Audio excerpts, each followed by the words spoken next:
speaker is Nancy Kotkin. Nancy is owner, freelance editor, and workshop instructor for Brave New Words, a company that offers writing courses to children, teens, and adults. Nancy writes fiction, screenplay, and nonfiction. Her work won first place at the 2010 and 2014 Philadelphia Writers' Conferences and is published in several anthologies, including 50 Over 50. Nancy is launching Prose Morsels Press, a small press focused on anthologies and short fiction. Nancy has taught at Temple University, Rosemont College, and various community colleges, and within the corporate sector. She is currently pursuing her MFA in creative writing and MA in publishing, both from Rosemont College. Please welcome Nancy.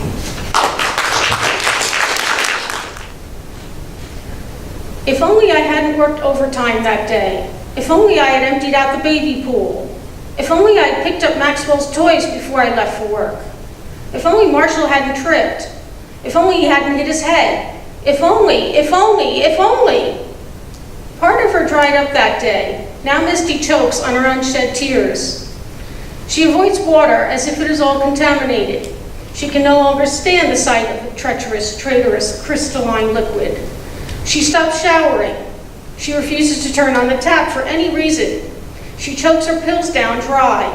This one for depression, that one for sleep. Or is it the other way around? Her sister drops by every morning at exactly 10 o'clock to pick up Maxwell. Misty's pupils lock onto the bottomless blue pool of Maxwell's irises, a languid lagoon. The resemblance to her dead husband is so striking that she could be gazing into a stream that holds Marshall's reflection.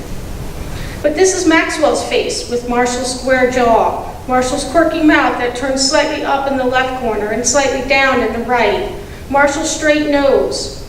Misty drinks up those features, a greedy Bedouin who's tracked across the desert for days, weeks, years. Misty's dry eyes burn the tears that won't fall as she relinquishes the baby to Crystal. Misty is careful to change her clothes and stash the dirty dishes before Crystal arrives, but Misty still can't bring herself to shower, so she keeps her distance from her sister. She feigns looking through the want ads or straightening the piles of unopened mail until Crystal leaves. Then Misty retreats to her unmade bed, where she falls back into her bottomless pit of grief and regret. She clutches one of Marshall's old swimming trophies, the 50-meter men's freestyle, to her breast. Several days later, or perhaps it's the very next day, Misty has lost track. Crystal drops by earlier than usual, or maybe this is when she typically comes and it just feels early to Misty. In any case, Crystal has let herself in with her spare key. She jerks Misty awake with a barrage of accusations. This bedroom smells like something died in here. Ugh, would it kill you to do a load of laundry? Ew, when was the last time you scrubbed out the toilet? This tub has grown a new strain of mold. Misty can't handle the inquisition. I'll call a cleaning service. She rolls over and pulls the covers above her ears. Crystal rips the covers off her sister. Your life doesn't stop because Marshall's did. You're still here. So is the baby. You have responsibilities, Misty. I said I'll take care of it. She throws her arms over her face and whines, later. Through her covered eyes, Misty can still see Crystal's shadow loom over her. You've been making empty promises for 2 weeks. Give me a break, Crystal. I'm on my own now. On your own? I've been over here every day since Marshall died. Crystal struggles to sit up, then settles for... Misty struggles to sit up, then settles for leaning lopsided against the headboard. Then don't come so often. Clearly you're not coping. Crystal's eyes narrow at Marshall's old swimming trophy, the 800-meter relay, snuggled next to Misty. Someone has to keep an eye on things over here. Go, I'll be fine. Crystal snorts. Sleeping all day isn't the answer. What about the baby? Maxwell's with you all day. Crystal crosses her arms over her chest. Before her sister gets in another jab, Misty turns her head and sighs. In case you haven't noticed, I'm grieving. You aren't grieving, you're wallowing. What do you expect? I lost my husband 3 weeks ago. Seems like yesterday. Except it wasn't. Crystal lunges for the swimming trophy, but Misty curls her fingers around it in a death grip. Marshall was a champion swimmer, Misty blurts. A grown man can't possibly swim in a baby pool. Right, how can a 6-foot man drown in a foot of water? Misty's voice rises steadily. How is that fair? She screams. How? Crystal snorts. You think life is fair? Through her hazy brain synapses, Misty wonders whether her sister's voice may have an edge to it. You're asking me that question? The scorn in her sister's tone is unmistakable now. Me? Misty recoils from her sister. Her cloudy mind flashes through all Crystal's miscarriages, then rests on the stillbirth. A baby boy they had already named James. Misty remembers the day, shortly after they buried James, that Crystal's husband left her for his secretary, a woman half Crystal's age. That same day, Crystal stuck a for sale sign in their front lawn and enrolled in a real estate licensing course. He can be as deep an asshole as he wants to be, she had said, but he isn't going to stick it to me. Within 6 months, she had dropped 2 dress sizes, became the area's top-selling agent, and had quite a full social calendar. Misty figured it would all catch up with her sister at some point, and then she would crack.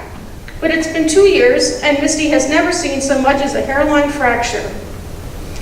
Now Crystal says, Misty, you really need to get a grip. The universe doesn't give you whatever you want just because you think it should. That's horseshit. Crystal's words are a jellyfish sting, the kind that paralyzes. Stop expecting life to be fair. When you do that, then you'll recover from Marshall's death. Marshall's death. Marshall's dead. Marshall is gone. The words ricochet around Misty's brain, the echo made louder by the absence of any other thought. Marshall, Misty croaks. Crystal gathers the baby's things and yanks Maxwell from Misty's arms. I'm giving you the best advice you'll ever hear, because I'm your sister and I love you. Why does love feel so empty, like an ocean that evaporated? Crystal leans into Misty's face. Get it together. If you can't pull yourself up on your own, go see a therapist. Misty bristles at her sister's spearminty breath right in her face. Crystal calls over her shoulder as she heads for the door with Misty's baby boy. And take a goddamn shower already. The door slams, leaving Misty more hollow than ever.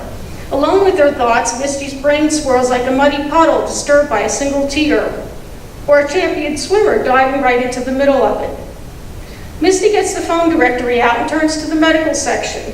There are quite a few psychiatrists in the area. She runs her finger over the names, surprised that she recognizes one from Maxwell's playgroup. Perhaps it would be better to go into the city where fewer people know her. The list of psychiatrists in Philadelphia is even longer. She's exhausted just contemplating the intake phone call. Tomorrow, she promises herself. I'll call tomorrow. But Misty wakes up to face the void of yet another Marshall-less day. Her energy is sucked by baby pool-shaped leeches who scurry down a drain and disappear with her resolve. She doesn't even look at the phone or the list of psychiatrists. Instead, she crawls back into bed, cradling Marshall's 100-meter backstroke trophy. If you'd like more information about the Rosemont MFA program, you can visit our website, www.rosemont.edu, and find out about all the fantastic events we have. Thanks.